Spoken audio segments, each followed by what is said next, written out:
nze kino ekibuuzo nkiwulidde nnyo nkikoye n'okikoowa kitambula kintu kyensobola okuteekamu ssente nenfuna ssente mangu ninawe ssente zange wano tewaliwo kintu kyogenda kusaamu ssente nekikola ssente mangu ebyo biveeko ekintu kyokka kyosobola okussaamu ssente ne zidda yeyo business idea eyina obuzibu bw'abannansi bwegonjoola kati ate baganda baffe bano olumu bakumalamu amaanyi twakulanga batugamba nti bw'obeera exposed kikuyambako nti ebiseera ebisinga buli lw'obeera exposed olina ebintu by'okoppa eri n'ojja n'obikola wano exposure ye effect gy'ebeera ku bulamu bw'abantu ne baganda baffe bano omuntu avudde wano n'agenda ku kyeyo n'akuba emyaka aga 3 emyaka ago 2 najja wano n'alunda obutulege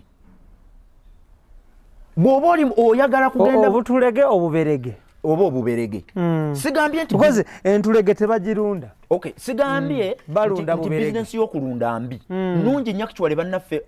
nange mu nnyini ndi mulunzi ate ndi mulimi ng'omuntu naye bw'obanga mu nteekateeka zo oyinamu ebirowoozo ebiveeyo ng'omaze okumobilizinga resources ozifunye mu bungi ate n'oyagala ojja okola ebintu bya wano munnayuganda gwe waleka wansi atasomye atalina exposed njawulo ki gy'oli mu kukola nabagambye diasporians you are our investment representatives abroad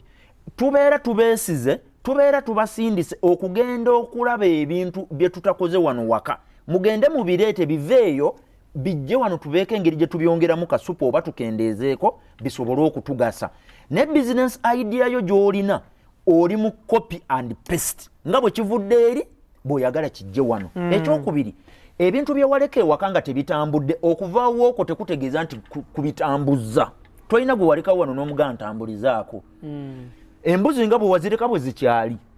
ente nga bwe wazireka zikyali nte ente tefuukangako mbogo olw'okuba ng'oli London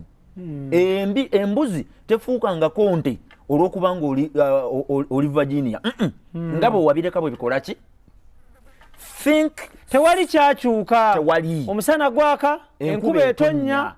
obudde buziba ne bukya tewali kyakyuka kyentegeeza kati ate togenda kuveeyo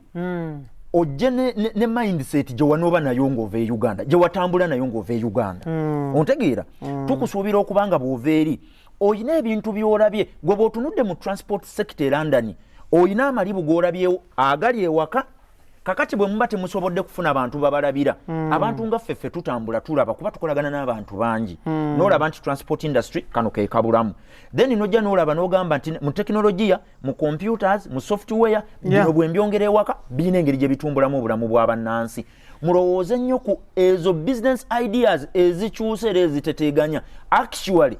if need be munoonye engeri gye musobola okudisruptingamu economy ya Uganda engeri gyetambulamu nga mutuleetera ebintu bye bakola ebunaayira ne tujja ne tubikola wano ewaka